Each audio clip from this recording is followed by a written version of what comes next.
The Behemoth Brewing Company presents the Department of Conversation with Pat Brittenden. Behemoth, give me something hoppy. Good morning. Can you hear me? Yeah, you sound amazing. How you doing? I'm good. I'm a little tired. It's been, I'm like ready for the holidays to try and decompress a little bit, but other than that, good.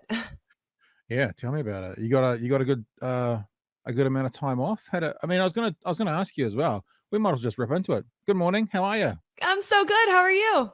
Gabrielle Stone. I was thinking about you, Gabrielle, and as to how to introduce you accurately, because you seem to be one of these very talented people with many hats on. There's acting, there's writing, there's obviously public speaking. You are now like a health guru, especially around mental health and relationships. So let's just say you're a jack of all trades, but we have you here today to have a chat a little bit about your book, Eat, Pray, Fuck My Life. And of course, I saw this and thought about this. I think I first contacted you before the sequel came out. And since we made contact, now the sequel has come out as well. Yes, it has. It came out in September. And I know you've done apparently 14.5 million of these interviews. So rather than actually get you to tell everybody what the book's about, I thought I'd synopsize it by stealing a write-up off a newspaper who says this. Gabrielle Stone, 33, was married to her husband for 2 years before she caught him cheating on her in 2017 with someone who was 10 years younger than her. She then moved on with a new man with whom she had a 2-month whirlwind romance. But just as they were about to go to Italy together, he dumped her. Rather than sitting at home being heartbroken, Gabrielle from Los Angeles decided to go on the trip anyway and traveled across Europe by herself. She then wrote 2 best-selling books about the whole experience called Eat, Pray, FML, or as we like to say. And I noticed that everyone says on the podcast that you're going on Fuck My Life because you can't say that in mainstream media, but we'll just nail it. It's better that way anyways. And the ridiculous misadventures of a single girl. How's that? How's the synopsis for you not having to do it again? Pretty accurate. Cool. I love it. Cool. And I love being able to say it properly because, you know, when I wrote it, it was Eat, Pray, Fuck My Life. And everyone is like, you can't put a F word across a book. Like, that'll never sell. What are you doing? So it became FML for media purposes. It's a good one as well because you're appropriating, is that the right word? The hashtag, because the hashtag FML has been around for quite a long time, but now you can say, oh, look, there's been 43,000 tweets today with hashtag FML. They're all about my book. So you 100%. There you go. Marketing at its finest. I was going to ask you a ridiculously simple first question. And just so you know, even though we already got into this, it sounds a little bit wanky, but we kind of call this the Department of Conversation because we converse. And I say to authors normally, I don't really want to interview you about your book. What I want to do is talk to you about your life. Yeah. Now, your book is your books, plural, are a huge part of your life. But I've always set this up, as you can probably not quite see, but my fridge in my background with my vodka sitting just there is like if you were here, would be, well, we probably wouldn't now because it's 11 a.m. New Zealand time, but we'd be having a beer or a wine and actually just spit and shit about life, the universe, and everything. Sort Perfection. of what we do. I actually have a soft spot in my heart for New Zealand. When my mom was shooting a film there called The Frighteners, directed by Peter Jackson. That's a great film. Yeah, it's a wonderful, underrated horror film. And that actually was the project that she was on when we lost my dad when I was a little girl. Oh. So it has a really special place in my heart. We all, my nanny, my mom and I were in New Zealand while she was working on it. And I was on set with everybody. And then my nanny and I flew home. And we were at home and I went in to wake my dad up for Saturday morning cartoons and found him lying on the bathroom floor. Oh, and I, in my 6-year-old little brain, was like, oh, daddy passed out. Ran to go get my nanny, who is like, you know, was like my older sister and is now a dear friend of mine. And obviously my mom got the call that he had passed from a heart attack. And Peter Jackson, God bless him, was like, Dee, go home, figure out stuff with your family, and we will figure it out when you can come back, which is unheard of in the film industry, to just be like, it's fine. Go ahead, take some time off of the hectic schedule while we film. So she flew home, which, as you know, is like a 24-hour flight. It's insane. And she gets home she's here for a week. She has my dad's celebration of life, gets all the affairs in order that one has to do. And then my mom, my nanny, and I got back on a plane and flew back to New Zealand for her to finish the film. And that was the real first instance in my life where I had a great example of what we do when stuff erupts into our life, and how to handle it like a badass. And I don't know how she did it, but so New Zealand has a special place in my heart because of that. I can't wait to go back. It's a strange thing. I have never heard this story before. I've read a fair bit of your stuff and seen lots of the things you've been talking. I've never heard you tell the story that you actually found your father. That's just heartbreaking. Yeah. I don't know how a 6-year-old, and then look, and you are someone who seems to be a bit of an open book now, pardon the pun. Literally. But and sharing about your experiences. And one of the things I was going to ask you about at some stage during this conversation was your dad and the impact of losing your dad on your relationships, because I think so much of what we experience as children forms who we are as adults. Yes. And you know, and I'm going to say in the Hollywood world, I won't say that, in the dating world, we talk about daddy issues or whatever, but I imagine that losing your dad and not having you were about 6, is that right? Just about to be 7. Okay. You surely there would have been a subconscious part of you that was looking for a father figure or looking for someone to step in and place that place of who your dad was that you didn't have beyond that time. It must have been a contributing factor to what you went through, which you're now coming out the back of and telling the world about. Yeah, big time. And I think that that's so important for people to hear and understand that that's a very real thing, that the trauma that we pick up as little kids and those subconscious beliefs from that trauma drive us in our adult life. And it's really imperative that we recognize that to be able to attract different things in our life. And I'm a walking example of that. So when I went through everything losing my dad, I had an instant fear of abandonment. And that was the subconscious belief under that was when I love someone, they die. And that was my first love. My dad was my first love and he died. So that became what I knew to be true subconsciously. Then I got to high school. And when I was 18, my high school sweetheart of 3 years was killed in a car accident. So not that you ever heal from a parent's death, but it gets easier over time. And, you know, that wound kind of scabs over. And so that scab was ripped wide open again when I lost him in high school. And it was the second person that I really had that puppy love for. And it was, again, reinstating when I love someone, they die. And this fear of abandonment started to really run my life as an adult. And we attract things into our lives when we have something that needs to be healed. It's kind of like the universe saying, hello, Gabrielle, this is something we need to heal. Can we get on this? And so I attracted my ex-husband, who abandoned me in one of the most volatile and really hurtful ways possible. And the universe was like, okay, are you ready to heal that abandonment now? And I was like, no, I'm good. I'm fine. And then I attracted the man after, who quite literally abandoned me 2 days before we were getting on a trip that he convinced me to go on. And the universe was like, okay, are we ready now? And I was like, oh shit, fine. Okay, let's go figure it out. And I knew when I found out that I was going on this trip alone, as devastated and as heartbroken as I was, I knew it was happening for a reason. This was the universe's clear way to make me go face that shit head on across the world and learn how to be by myself and face the abandonment fear. Just before we move away from talking about your relationship with your dad and stuff, I had to look at his Wikipedia page. And obviously you've talked a bit about your mum, and most people who talk to you go, oh, your mum, E.T., you know, it sems to be the thing that gets connected. Yeah. But as a kid of the sort of late 80s, which was my sort of formative years, I went to university in the early 90s.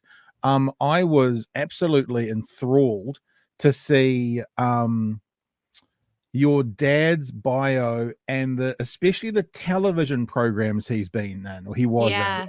And for a kid who was, I mean, I was not quite a baby, but basically a baby in the early 80s. But, you know, to have a look at someone who grew up in the 80s, he has a list of every single program that went around the world that anyone watched. And I've got his Wikipedia page up here for people who are listening, and just flicking through it, I start with things like the Bionic Woman. I'm going to miss some. Logan's Run, Chips is in there. Galactica 1980 is in there. Fucking Dallas is in there. Yeah. My father's favorite program from the 1980s. The Dukes of Hazzard is in there. Remington Steele, Simon and Simon, the A-Team, TJ Hooker, Murder, She Wrote. It's like MacGyver. It's like any television program that was anything in that era your dad was in. And when I read that, I was like, holy crap. It almost seems statistically improbable, apart from anything else, that someone can tick all of those boxes and do all of those shows. It's an amazing. I mean, obviously the tragedy is not here with you today or beyond 6 years old, but his bio is unbelievable body of work. Yeah, and I think that it's so special for me, the fact that I don't have him here, but I have him memorialized in that way. Last month, my mom and I went to a screening of The Howling that was remastered in 4K, and they star in that opposite each other. So I literally got to go and see both of my parents on screen. And that's so special. So many kids that lose their parents are lucky if they have home videos and photos. And to have something that I can Google and watch whenever I miss him is so very special to me. Yeah. And then, as you say, in 4K on a 60-foot screen, if you want. Right? It was very cool, because I've seen a lot of his work, but it's always been at home or on a small screen. So to see that was really awesome. So you were in New Zealand when your father passed. You came back to New Zealand, but then on the Eat, Pray, Fuck My Life tour, you were in Europe. Yes. After this conversation already has gone to a place of being significant between you and I feel pretty silly asking you this question, but one of the questions I wanted to know was, when you book tickets to fly to Europe, you typically book them together. Sure did. When the dude bailed on you, I'm assuming you changed your tickets, because I have this picture of you sitting beside him in the plane flying to Europe beside him, because the tickets were booked together. How did you actually get to Europe? Your picture in your head is accurate. We flew next to each other. Oh yeah. So it sounds a lot weirder than it is. When people read the book, it kind of makes a little more sense. He didn't just, up and say, I'm going to go by myself. Bye, bitch, for no reason. He a year and a half before he and I came into each other's lives, he lost his brother to suicide, and he had appeared to me and had communicated to me that he had done a lot of healing around it, and that he was finally in a better place after what was, of course, such a tragedy in someone's life to experience.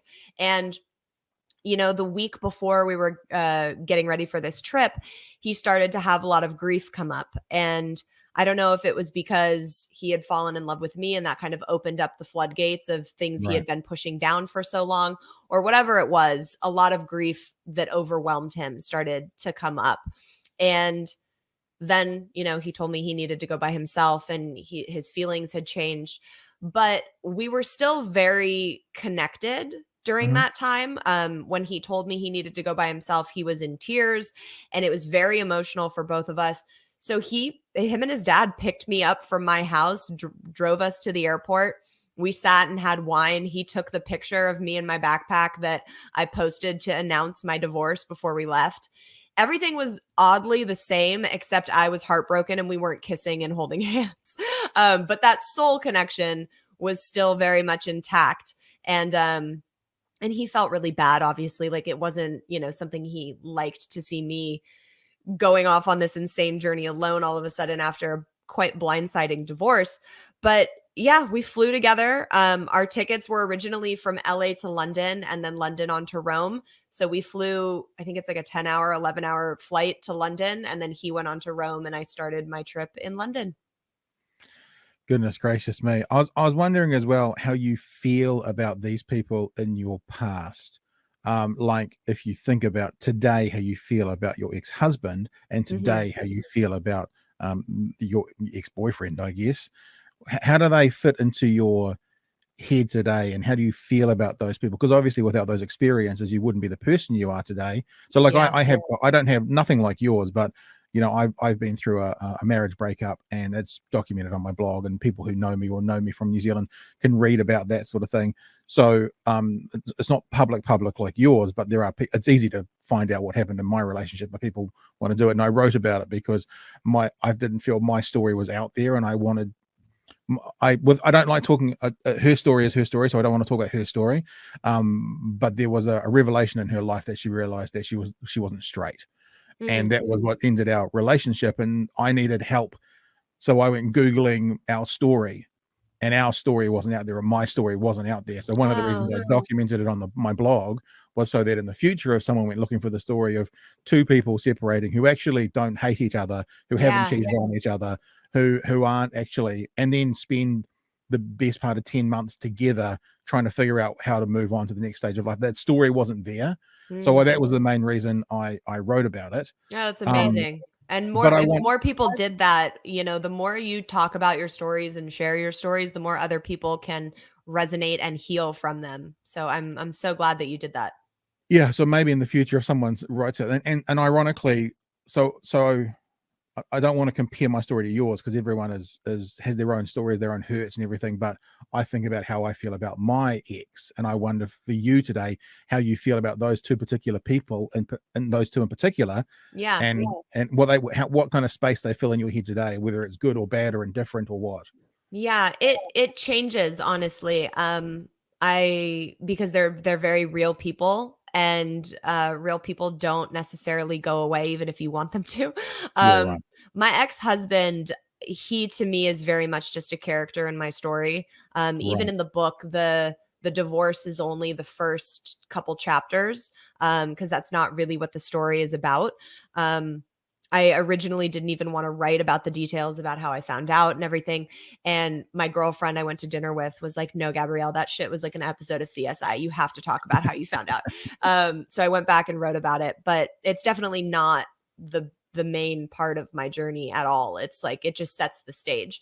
As much as I would like to keep him in my past, unfortunately, with every surge of success that I see in my career, he lashes out and attacks. Oh no. Yeah, I talk about the first stuff that kind of went down on, I think it's episode 3 of my podcast, FML Talk, but he basically paid to have my social media accounts shut down, which, you know, is my livelihood and how I run my business and reach out to my fans. So it's stuff like that, you know, I don't harbor any hate for him because I don't have enough room in my mental space or in my heart to allow him to take that up. Sure. I feel sad for him that, you know, our marriage ended the way that it did, but I don't have any hate towards him. It's like, look, I would do my story 10 times over with the cheating and the affair to end up where I'm at now.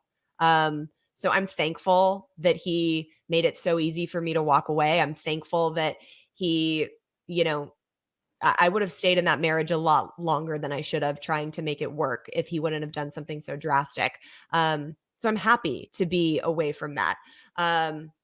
But it is sad to me that with the success that he sees me having, he feels the need to lash out in the only power move that he has, as opposed to having a conversation or taking me to court even, although that won't happen because he knows he doesn't have a case. But so it's been interesting because to me, he really is insignificant in my life. He's just a character. But it's difficult when that person is lashing out and trying to ruin you in different ways. And that sounds like that's very different from ex-boyfriend, because as you say, Exactly. ex-boyfriend was going through shit. So there's an amount of grace there, even though obviously it was hurt and pain, but you can acknowledge he was going through stuff. Ex-husband was just a sociopath. Let's just call it what it is. Yeah, okay. I was going to use a word that my platform asks me not to use. It's the only word they ask me not to use. So let's just say, I love it. Let's just say sociopath then. Yes. And no, but you're right. My ex-boyfriend, as people will read in Eat Pray FML, I was very protective of him and defended him and was like, you guys don't understand what's going on and what he's dealing with. he does reappear in the sequel, the Ridiculous Misadventures of a Single Girl, and the way that story played out, I don't even know. I don't know what I saw coming, but it wasn't that. So I won't spoil the ending of how our journey came to a conclusion, but he was really supportive of the first book. He signed a permission grant for me to be able to use our text messages, as did his mother and his sister. I have a very large amount of respect for their entire family. And at the end of the day, was very cautious and protective of how I portrayed him as a character in the book, because at the end of the day, it's about a family that lost a child, and I would not wish that on anyone. So it was a very interesting mix of emotions. I also wrote Eat, Pray, FML when I was still full blown in love with him. So that was an interesting road to navigate, and still, having to represent how heartbroken and hurt I was. And I will say that my opinions of him have changed over the years because of how our story went, and the specifically the last conversation that I had with him when I called to pretty much ask permission again for the second book, and that went a lot differently than I was expecting. I still, though, wish nothing bad on him. I have nothing but love, and I hope that he can heal some of the grief that he has in his heart, because it must be really heavy to carry that around. Yeah, totally. Okay, so as I'm hearing you talk about them, and it's interesting you would talk about it's changed a bit, because I know through my breakup, we sort of started that breakup talking about how we would keep this close friendship, and all the people around us were like, oh, it'll end up just like all the others. And to be honest, it's probably ended up pretty much like all the others, although we we have children, obviously, well, not obviously, but we have children together, so we may be more cordial than many, but it has basically ended up being a typical and average divorce at the end of the whole thing. But as you're talking, I just had this picture, and I was wondering if you could have a think about this. So you walk into a cafe, right, and your ex-husband's sitting there. Do you turn around and walk out? Do you sit at the table with him? Or do you sit in the cafe, ignore him, and enjoy your own thing? And the same for your ex-boyfriend. You walk into a cafe and your ex-boyfriend's sitting there. Yeah. Do you turn around and walk out? Do you sit at the table with him? Or do you just sit in the cafe and ignore him? What a fun question. And there's so much that is playing into that answer based on things that my ex-husband does. If it was just me, and I didn't have to worry about their response or what they wanted, I'd fucking sit and have coffee with both of them, especially my ex-husband. I'd be like, bro, tell me what the fuck happened and where you lost your goddamn mind.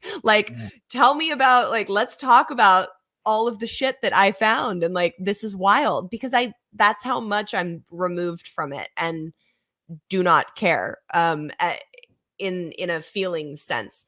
And my ex-boyfriend and I, every time we've been in a room together, it's always been laughing and having a good time. So I don't know how he would feel about seeing me after, I think I released this book, I've never confirmed who either of the men in it are. And it was never about the men. They are characters that propelled certain things forward. But it's not about them. It's about self-love. It's about healing. It's about finding who you are and healing your shit. And I don't think that when he agreed to the first book, he understood or was prepared for the magnitude that it would cause and how it would reach people. And, I have crazy readers that do digging and find out who everybody is. So that's happened. Some people have identified who those two males are. Yeah. And I'm sure that, he's experienced some type. I can tell you from the conversation I had with him, I know he's experienced some type of something from people that have found out, but that was never my intention. And he knows that everything in the book is true and authentic. He read it. So I think that he might have a different opinion on if we should sit down and have coffee, but I would be totally fine to sit down with either of them, even after all the shit that my ex-husband has pulled. And the really scary stories that I have heard about him and who he's gone on to be as an individual, I'd still be like, I've openly, publicly invited him on my podcast. I've been like, look, if any of y'all want to ever come on and sit down and shoot the shit, like, let's do it. We're all adults. He would never in a million years have the balls to make that happen, though. You could offer him like, you can get those voice changes, and you could do like a totally Right. incognito light in the background, so you can only see a silhouette like 60 minutes. And honestly, I still think his ego wouldn't let him do it. Right. I don't think he would ever. But I mean, hey, I always say the invitation's always out there. he would have to put himself in a vulnerable position. Yeah. And when it comes to sociopaths, that's a very unlikely situation to give someone else the power and someone else the ability to make them the small person in the room. Yeah. And, especially give someone the power who has had it all along. Yeah. And he knows that. And that must be so acknowledge devastating. the power. To acknowledge that person has the power. Yeah.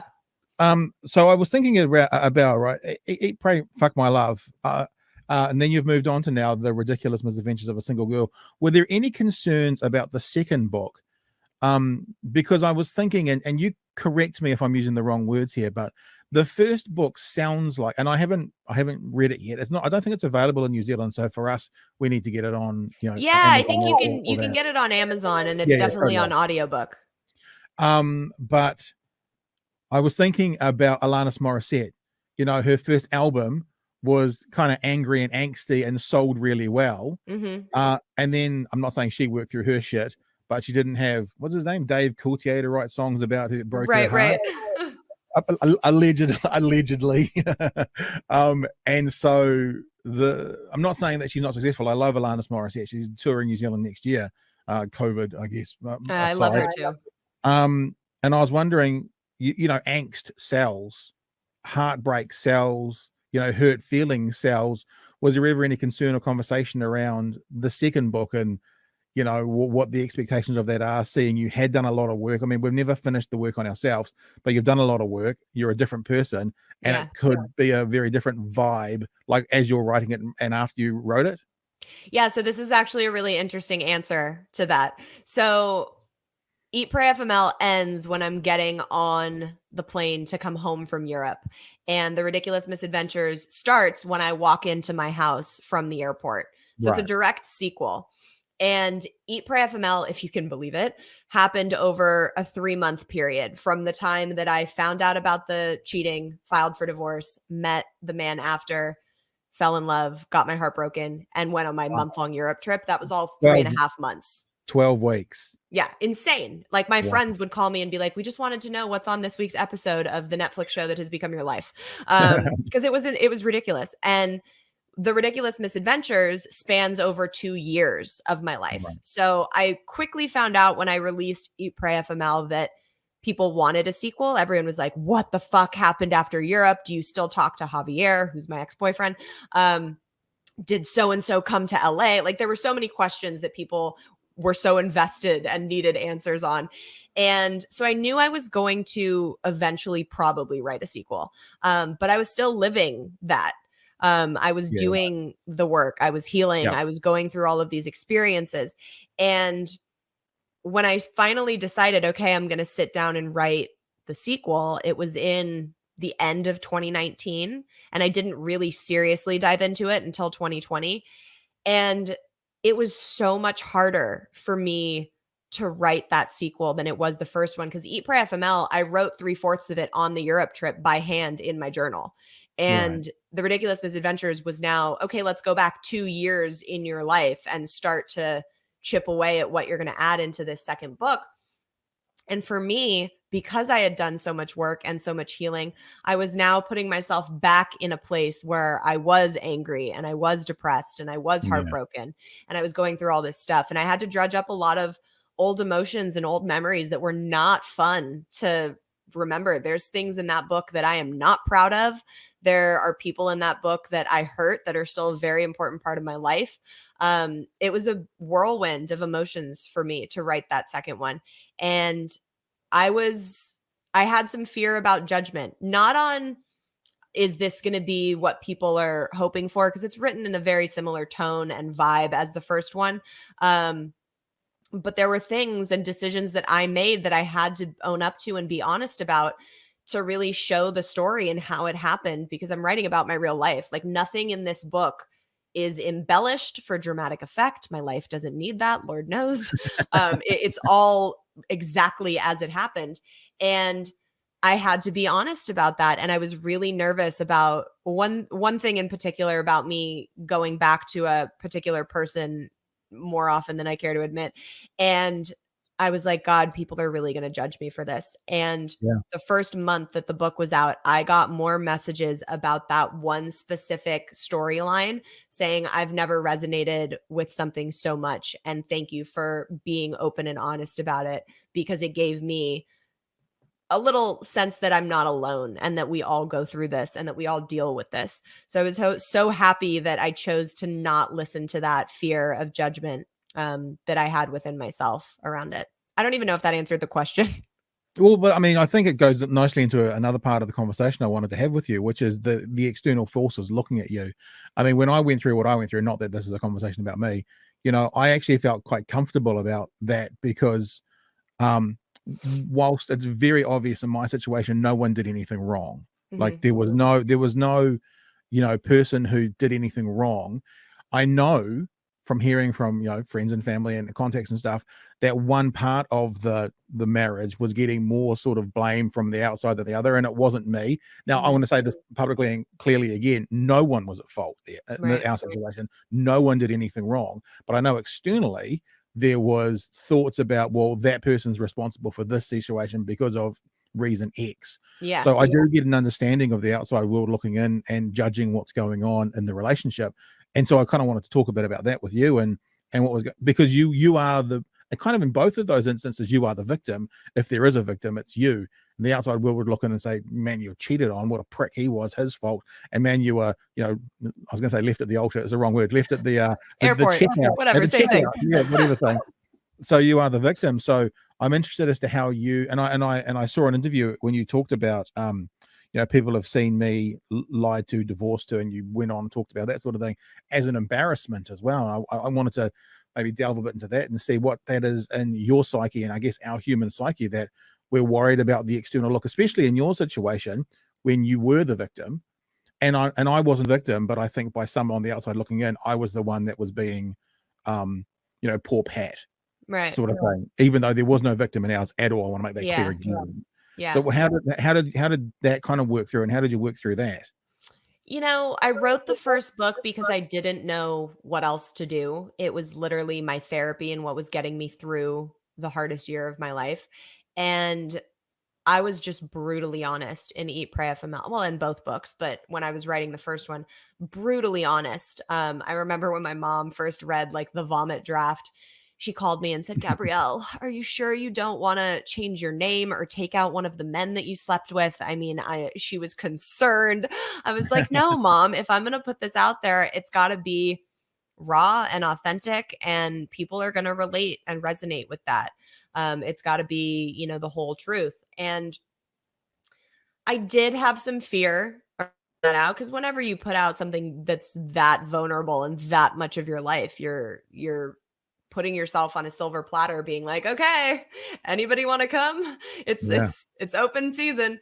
And I think, whenever you put out something that people now have opinions to judge, which it's art and it's vulnerable art, so everybody's going to have an opinion on it, good or bad.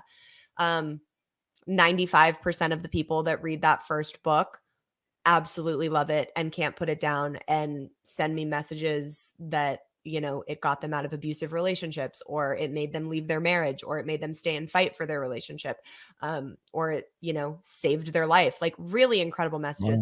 But of course, there's the 5% that think I'm a terrible person and should just crawl into a hole and die. And like, I have to be ready to accept those opinions for people that don't understand it and don't get it. But the good so outweighs the bad that it's like, I know how many lives all over the world are being changed by this little book. And that is so worth the 5% of bad opinions and, you know, negativity that might come with putting yourself out there. So I think it's in the end, it's all worth it. I will say for the second book, because I had read, you know, reviews, obviously negative reviews of the first one, I had a little bit more fear of people judging. But in my mind, I'm like, well, if they hated the first one, they're probably not fucking reading the second one. Sure enough, the first bad review I got on the second book was, I fucking hated the first book. I don't know why this girl is a writer. So let me tell you what I thought about the second one when I read it. And I'm like, what are you doing here? But it's, you know, it's part of the territory when you put yourself out there. And I will gladly take that 5% on for the amount of people that have been healed from it. I wonder if you're a bit the same as well. Like my background is in radio broadcasting and, you know, a little bit of on stage work and that sort of thing. So I've been on some level, there's this performance element that I had to work through in my life, because so much of my life, this was how I measured myself. Now in the radio industry, this is called ratings, you know, and when you're on stage, it's literally clapping hands and a response from that immediately. And I guess still in this world now of, you know, content, digital content, it's things like downloads, and there's an easy measurement. And I got to a point in my life where I very much had to figure out how to make this sort of the byproduct as opposed to be the focus. Right. And I wonder if someone like yourself, you know, now you have all these hats on, but I wonder if earlier in life you would have first identified as an actress, or that would have been your primary goal in life, sort of thing. That how that idea of external adulation is the way that we measure ourselves. Maybe you didn't do this, but I guess I'm pondering out loud. And we need to figure out how to make that more internal. You know, it's that, how do we get our self-worth from, you know, who we are and what we do, as opposed to what other people see us as. And how much that played into your journey, if it did at all, of the same idea of people looking out and judging us, and, you know, seeing it like you don't get a clap for a failed marriage, you get a shit sort of thing. If that resonates at all with you. Yeah. And look, this was obviously my first divorce, and I felt all of the shame, all of the guilt, all of the embarrassment that comes with that. I hope that people who follow my journey and read my books know that you don't have to feel that way. Especially when you get cheated on, like, that is never about you. That is about someone else that has low self-esteem and insecure within themselves and is looking to validate themselves from an outside source. It has nothing to do with you. And, you know, when the book started to come out, I consider myself really lucky because of all the praise that they were getting, and all of the amazing response that I was getting from people who were reading them. I don't know if it started off negative, if I would feel the same confidence that I do around, you know, pushing that 5% to the side. I don't know if it would have affected me differently in that way. Now, whenever I'm feeling down on myself, if I ever see a bad review, which I don't go looking for, if I ever do, they're on accident at this point. I go to, you know, my favorite books that are, you know, you can look up Eat, Pray, Love, or Glennon Doyle's Untamed, or Where the Crawdads Sing. Famous, worldwide, amazing, beloved books. And you go to their 1-star reviews. Whoo! You're like, how are there this many? What's going on? It's wild, because you have to understand that everyone's opinions are just that. They're opinions. And some people aren't going to resonate with how you talk. Some people aren't going to resonate with what you're talking about. And it's part of the game. So I don't know. I think, to answer the question, I was lucky in the positive response I got before any of that negativity came. It allowed me to know, I knew and believed in what I was putting out, and knew that it was going to help a lot of people. But I got that validation early on a smaller scale than it is now, of course. But I don't know how it would have been if it would have gone the other way around. Because as an actress, you know, your whole thing is external. And it's like, do they like the way I look? Do they like the way I act? Am I going to get this role? It's all very much out of what you feel is in your control.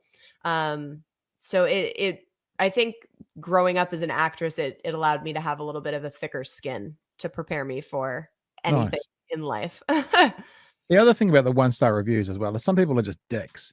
And it's 100%. actually not even, you know, some people go to a restaurant and they enjoy it and they go, fuck these guys, and they 1-star their Yelp review, you know. So it's because they're dicks and they like to, they're the kinds of, they're the keyboard warriors who would say anything to you they want from behind the keyboard. But if you're standing in their face, yeah, you know, that's very, I mean, very much look, I have a lot of viral videos on TikTok. And I was kicking and screaming, not wanting to get onto that platform, but I'll be damned, it's sold more books than anything else has. It's like marketing you can't pay for. But the trolls on TikTok are alive and well. And for some reason, men get very triggered when they see certain men. Let me preface that. Certain men that are probably living in their mother's basements get very triggered when they see my content. So I've had a slew of interesting encounters with the keyboard warriors, as you call them. And you're right. Like, they would never say that to your face if you're standing in front of them. And it's pure insecurity and jealousy. And at first I would like be affected by them or clap back at them. Now I'm like, oh, block into the ethers of the internet. Good day, sir. Like, it's like not even worth the energy. I never look for confrontation with people, but you know, when people have ever had a crack at me online, and like, again, I'm not comparing, nothing compared to what you've experienced and your profile and what you've got out there. But I often just point out to people, and we live in a country that everyone doesn't have guns, for example. So it's safer to say this kind of thing. I go, well, I'm 6'4", you know, former rugby player. If you want to come and say that to my face, you're welcome to. And if you don't, then maybe you shouldn't say it to me from behind you. Fucking A. I mean, seriously. And on that note, with, you know, the fact that you guys don't have guns everywhere out there, I looked at my boyfriend the other day and I was like, should we move to New Zealand? Because like, I'm done with what our country is doing and like what's happening out here every day. Like, it's exhausting. Like, let's go to somewhere where a woman is leading the way and everything is fucking peaceful. Like, I'm done. Well, I mean, like, it's lovely to hear that from an external, you know, view looking in. I wouldn't say everything is peaceful. I mean, we've got a little bit of, but we talk about gang violence here. It's nothing like, you know, we don't have the Crips and the Bloods all armed with AK-47 sort of thing. But you know, it's not a perfect place to be. But you know, I wouldn't be anywhere else. Put it comparatively, it's Shangri-La, baby. You know, but yeah, I mean, I've had a couple of podcasts. I got hopefully one coming up with a American doctor who's just moved to New Zealand, and I had one a few months ago with a couple of American influencers. His dad was a New Zealander, so he had the rights to move here, who moved back in here, and you know, he was saying things. I mean, that was at a point where Delta wasn't in New Zealand, COVID Delta, so he was freaking out because they'd just come from Los Angeles and they were going to their isolation hotel for 2 weeks, driving past people in the streets, no one wearing masks, sort of things. It's not the same today because of Delta, but yeah, we have sort of, I'm always careful to be a bit humble because you watch things like the COVID numbers and everyone has their spikes and valleys, but we have had a pretty good run of that, and I think evidence of the leadership being accepted by New Zealanders is our last election. They romped home with a stronger result than any political party has ever gotten before in this country since this style of voting has come in.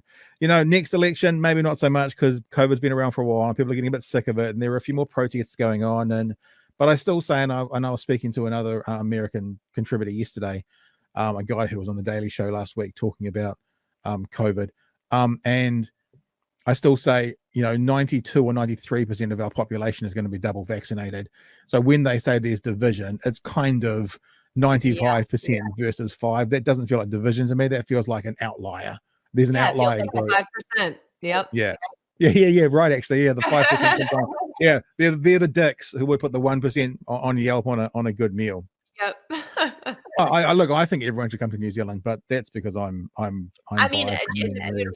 It's a beautiful place to be, and I remember that from being fucking 6 years old. So I can't wait to go back. Well, I was just thinking, all you need to do is turn up to the gate in New Zealand and say, I know, and my mum has worked with Peter Jackson, and they'll just say, "Sweet, bro, just come in." It's Oh like, my God, I love it. Good to know. If you know Sir Peter, just come on in. Oh, Just, just hold the Sir Peter card. Okay, noted. I'm on my way, man. Or if your mum, comes, it's like your mum being in Frighteners and stuff. I love, because Frighteners was the one where there was the from memory, had the ghosts in it, and the ghosts were very much, it was like a new style, because when you see ghosts were often, from the 1800s, but it was just like regular dudes being ghosts. That was Yeah. frightening. Yeah, I do remember that. Yeah, but it's like a horror comedy, and those are never done well, and this one was done so well. Well, have you seen Peter Jackson's early stuff, like his splatter films from the 1980s? A few. Like like Bad Taste, Meet the Feebles. That was where he Bad Taste is the best. Bad Taste is an iconic New Zealand film, and you got to look it up, because it was him and his mates making a film over the space of a year, only on the weekends. Him making the prosthetics in his mum's oven, using his mum's oven to make prosthetics. That's freaking awesome. It's hilarious. I might even say it's bad. It's not bad. It's a great story, but it's a hilarious Kiwi story, with us terrible accents. If anyone I'll have ever to check it out.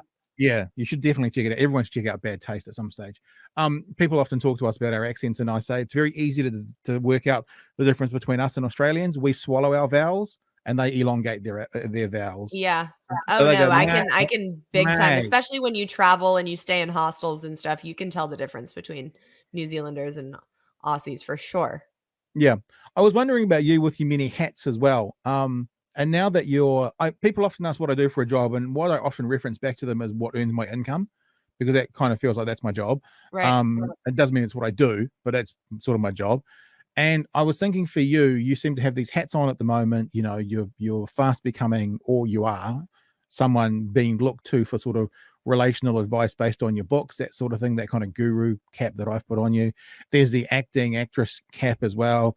There's the author cap as well.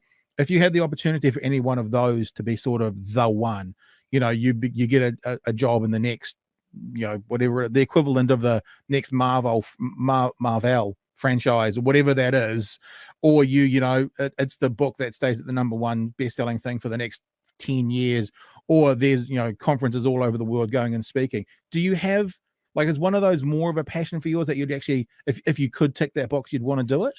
Oh, that's such a tough question. As far as the acting stuff, I think if I had to choose between acting and directing, it would be directing. I really like having more control over the creative process and the product that gets put out. Acting, you kind of just show up and do your job and hope that it turns out good. So I think if on that side, on the industry side, I would go for directing. But if it was between directing or acting and the book stuff, I think the book stuff would win out, just because it's so fulfilling for me to be able to know that the shittiest year of my life is now helping people around the globe. I mean, I have readers and listeners of my podcast in New Zealand, in South Africa, in Israel. Like it's wild to see how far the book and the show have reached now. And one of my more long-term goals is, when the second book, I take a trip to Southeast Asia, and I just fell in love with this incredible place in Thailand called Pai. And it's a little mountain town, and it became like one of my soul places. So one of my long-term dreams is to have a kind of self-love healing retreat in Pai, where people that have read the books or listened to the show and want to continue on their journey can come out for a week to 2 weeks and really dive into some good healing stuff and unpack things. So I think I would probably stay on the book side if I had to pick one. But one of the great things about all the hats that I wear is being able to bop around and not ever get too stuck into one place, It's been really amazing. Before, when I was just acting, it was like, book a job, book a job, book a job. If you want to pay your rent, book a job. And now I have the financial freedom because of the book to turn down jobs that I don't feel align with me or that I want to do, which is such a blessing in my life after grinding away for a long time on those $125 a day acting roles. And yeah, so I think I would stay on the book side, but I'm grateful to have a bunch of different interests and opportunities to switch back and forth between. And not to think about money being a driving factor. It's always good to have your kind of finances in several areas, because then if one slows down, like let's say COVID hits and there's no acting gigs, there's Right. other stuff. I just, as you Yep. were talking about Pi, I thought let's have a look at it, because it Yes. looks pretty spectacular. Why Pi Thailand is a hippie paradise, says this story. Apparently, hippie paradise. That looks beautiful. It's really amazing. It's about a 3-hour, very, very windy bus ride from Chiang Mai up to Pai. And it's just a little slice of heaven. All of the restaurants are like you stepped into the secret garden. It's a really magical place. And I really did an incredible amount of healing there. Quite close to the Myanmar border, it says. Close Yes. to the Myanmar border. That's amazing. I wanted to know from you as well. And this is probably not something you can nutshell into like a singular answer, but going through your previous relationships, which then led to your books and have developed you into the person you are today, what are the things that are most important in a today relationship that you learned shouldn't be in the previous relationships? And I think all of us do this on some level, but there are some, you hear about, the person who's always, why I'm always attracted to the bad girl, because we don't recognize what we've done wrong and we go on and repeat that cycle. So it's actually quite a brave and a powerful thing for those of us, and I put my hand up as well, who have learned from those relationships and then want to put into place better habits, better practices, accept different things for a new relationship. What are those things for you when you look at a current or future relationship? Yeah, I mean, I think all of us experience this going from our even just our 20s to our 30s. Your 20s, you show up on a date and you're like, "Well, what kind of car are they in and what do you do for work?" And what are your hobbies and interests? And then you're 30, you sit down, you're like, "Look, are you in therapy? What's your relationship with your mother like and have you done your shadow work?" It's like vastly different checklist.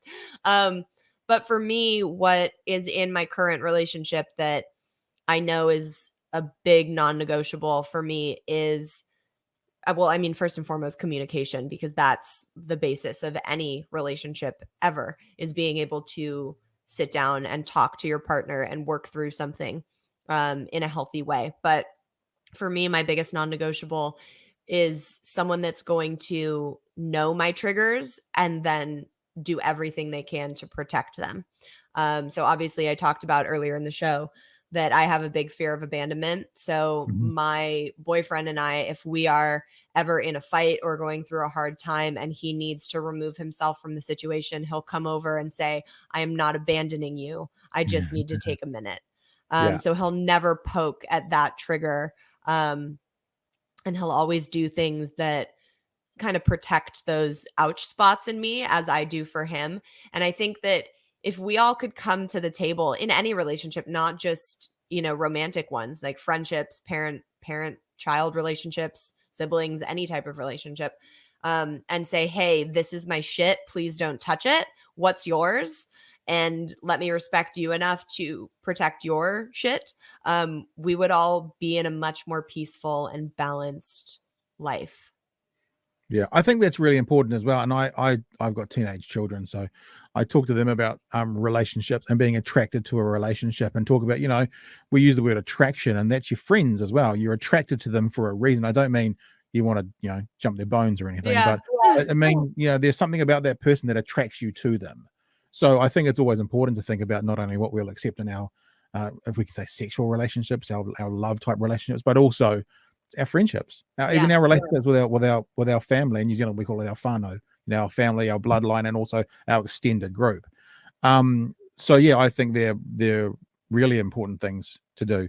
I did want to ask you as well briefly as we come towards the end of this about the thought onion, because I thought it's you and Shrek are the only two people that I've heard use the onion so well as an example of life and how to move on. So I used to be Shrek first, about layers of onions, but I think your thought onion might just get Oh above my that God, just I've a taken little out bit. Shrek. Yeah, I can I go think home. so. I'm Yeah. done then. I think so. And again, not people can watch your stuff. I don't actually want you to repeat stuff. It's not what I do. So you talk about the layers of the onions being kind of a threefold: superficial, authentic, and subconscious. I think it's brilliant. I wonder if you could talk to that a little bit and explain how that's impacted your life. And I understand that I think you said somewhere that you still sort of use it every single day.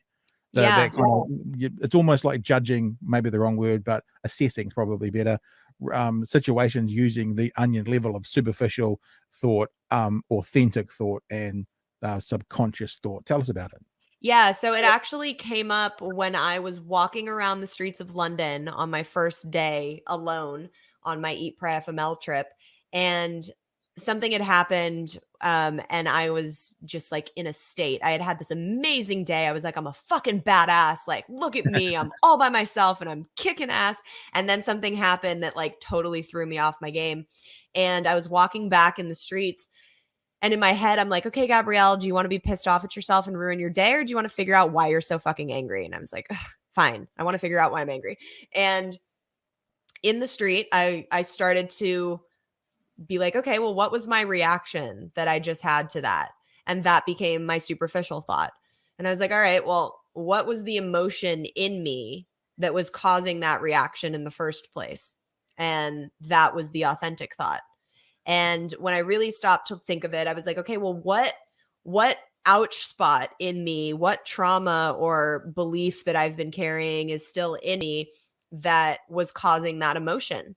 And when I could get to that, the subconscious layer, that's when you get to the real meat and potatoes and you're like, this is what's causing this reaction. This is what I need to heal or adjust or fix if I want to have different reactions in the future.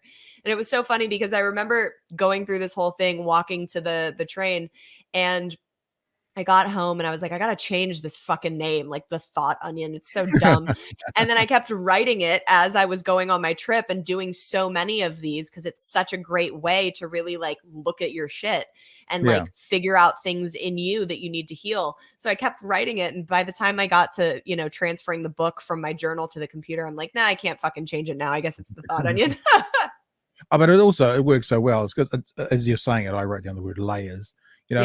We hear about, it's a level 1 conversation, meaning how's the weather? It's a level 2 conversation. So, we layers or levels. It makes complete sense to me. And as I said, the world has been introduced to it thanks to Shrek. And now you can springboard off that. And I love it. I love it. I've never been compared to Shrek and I'm here for it. All right. I have one more question for you. But first do you want to meet my dog? I would love to meet your dog. I have 3 of them. I'm such a dog person. There's my dog. Oh, what a bubs. She's asleep right now in the studio. Oh, what a cutie. What kind of dog is she? Border Collie. Nala. Oh. She's out. Oh, there you go. Hi, Nala. You probably can't hear me because I'm in his headphones. Oh, what a cutie. I have 3 dogs. One that my boyfriend rescued before I met him. So he's like our old man Cocker Spaniel. And then I have 2 that we rescued during COVID that are just like, one's my soul dog. And they've just, it's like our kids. They become our kids. Yeah, you're talking about TikTok. I don't really use TikTok, to be honest with you. But if you go to my TikTok, I think there's one thing with me in it and about 15 with the dog. I love it. Seriously, all my boyfriend and I send each other back and forth are like ridiculous animal videos, mostly dog videos.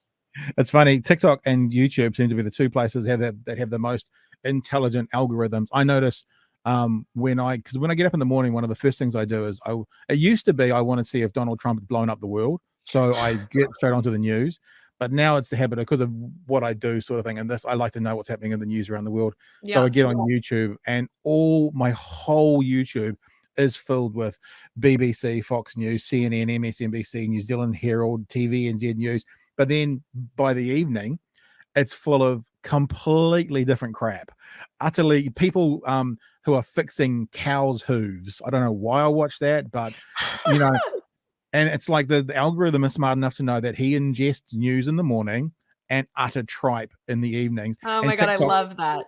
TikTok's the same. TikTok's very smart with its algorithm. So my TikTok is completely full of puppies doing cute things because of what I love that. Mine's very much like that too. And honestly, I get comments on my videos that are like, wow, the algorithm really said, bitch, you're it. Like, this is your story. Read this book. Like, people, yeah, it's wild. I don't know how it works, but it does.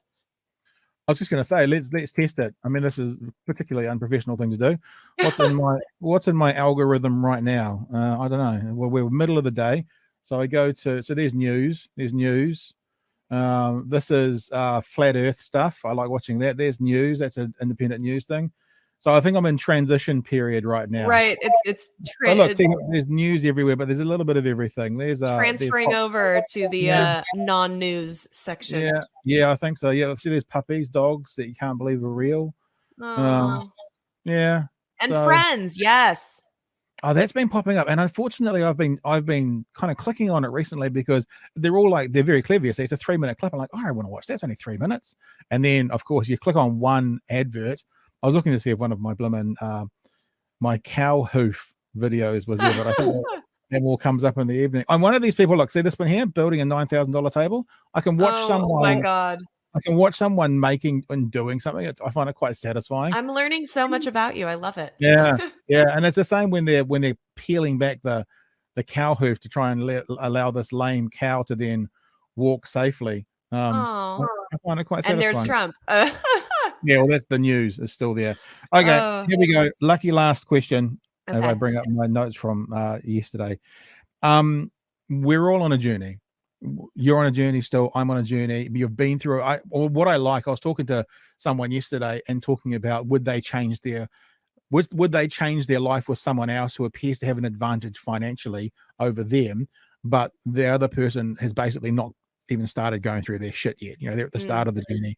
And I said to this person, look, it's not that you're at the end of your journey like me. We're all on a journey, but you're such a good way through it. You're such a more healthy person today. Yeah. And I was thinking about that and thinking about you with, going through so much and working so much out, and then obviously writing it down. I wondered, what do you think of when you think of the Gabrielle Stone of 2030? So, oh my God, with that journey, where's it going to go? What's it going to be? What's still to come for you? And how do you think about your future self? You've had some really good questions in this interview. Thank you. Like 2013, and I'm like trying to figure out where I even was at that time. No, sorry. I was off in my accent. I said 2030. I'm talking 2030. Oh, I thought you were saying like look back and then go forward. No, I don't care. That's easier. Because we can look back because that's what your books do. Right. But I'm talking about as we continue this journey, moving forward. How do you think of yourself? Please excuse me for the accent, but 2030, 2030. What do you think of the Gabrielle in 2030? I think I would hope that, like you said, we're all on our journey, and life is never going to just be a one smooth sailing, even playing field. But I do hope that I've gone through the bulk of my trauma. I do hope that, the things moving forward are, the learning lessons aren't quite as dramatic. I know eventually the day that I lose my mom is going to be probably one of the hardest things that I've gone through. But I hope to be able to look at myself in 2030 and just have some peace and have some balance, and know that everything happens for a reason. So even as the stuff comes, when it's happening, if it feels traumatic, it's happening for a reason, whether you can see it in that moment or not. So I hope that I have just some balance and some peace, and that my priorities are all still in line with how I am authentically. What do you think about marriage? Do you think marriage will happen again? Because I'm not sold on marriage anymore. Even it's not something that I'm adhered to. Like I was basically married for 16, 17 years, and I'm like, I don't know if I'll ever be married again. Yeah. So I'm in a really happy, healthy relationship now, that people will read about in the second book. But we've both been married. We're both divorced. He has a kid from a previous marriage. we own a house together. We have 3 dogs. Like, I mean, we are kind of married without the freaking title.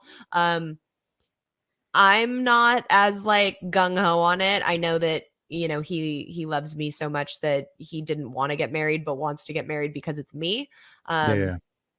Which I love and think is wonderful. It's just not something that's important to me right now. I don't know if it will be one day. If we ever do it, it's not going to be a big freaking to do. I already had the giant, you know, flashy wedding, and we all know how that turned out. So it'll be more like, take me on a 3-week vacation. I'll show up and wear something white one day and like, let's have a toast. So maybe, Vegas, I mean, I'll Vegas, never say baby. what.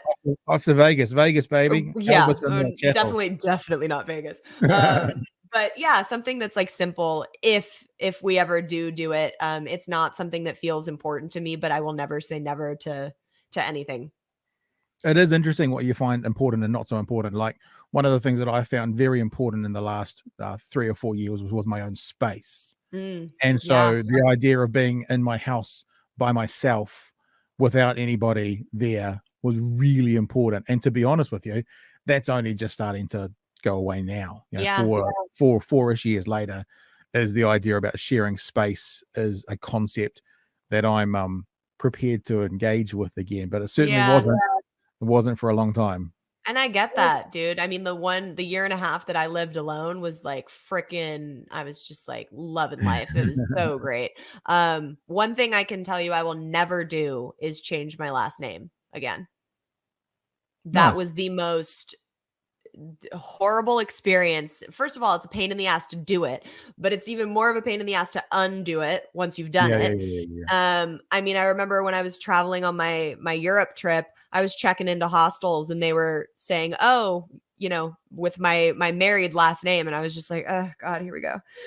Never again will I change that. I think it's so unnecessary. And, you know, if I want to go by Mrs. Whatever when we're traveling, or, you know, to people that I know, that's fine. But legally, never again.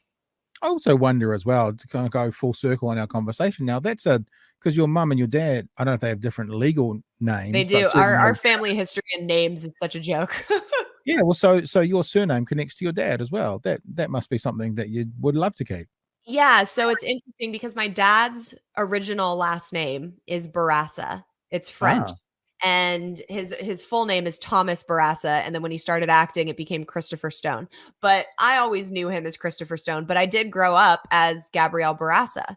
And then when I started acting, you know, the name on my headshot and resume was Stone because both of my parents used that at one point. My mom is now again Dee Wallace. She dropped the Stone after a few years. And so I always identified more with Stone because it felt like that was the name I heard both my parents using. That's how people knew my father and my mom at the time. And I used that when I started, you know, dabbling in acting when I was 14, 15.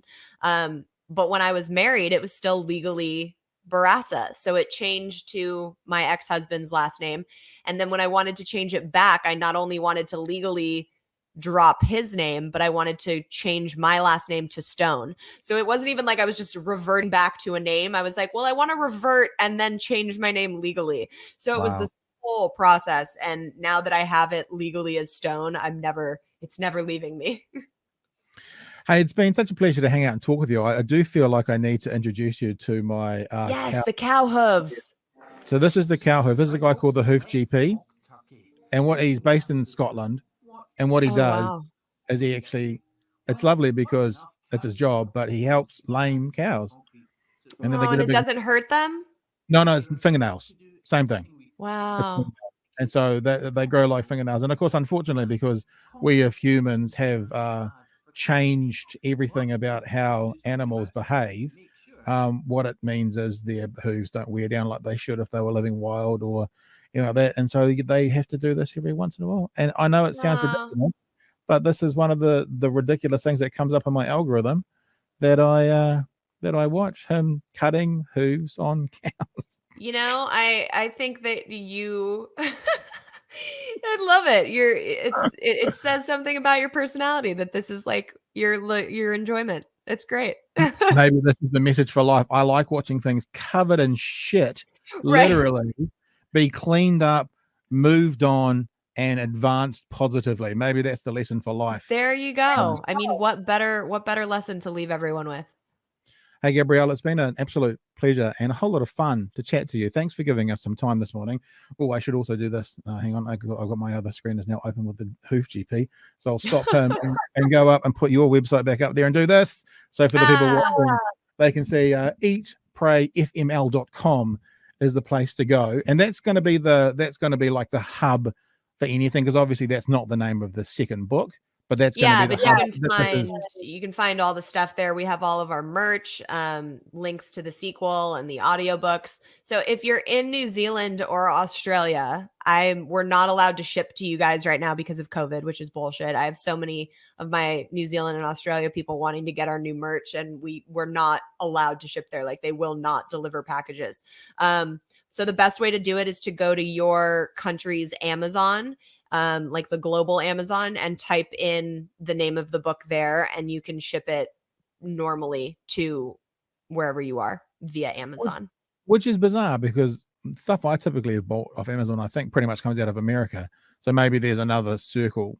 Well, I think it's just the way of getting around the shipping. Like, you can just go to your regular Amazon, but if you go to your country's Amazon and click global Amazon store and then search the book, then it'll be cheaper, I believe. I always ask authors this. I asked Reza Aslan this question way back in the day.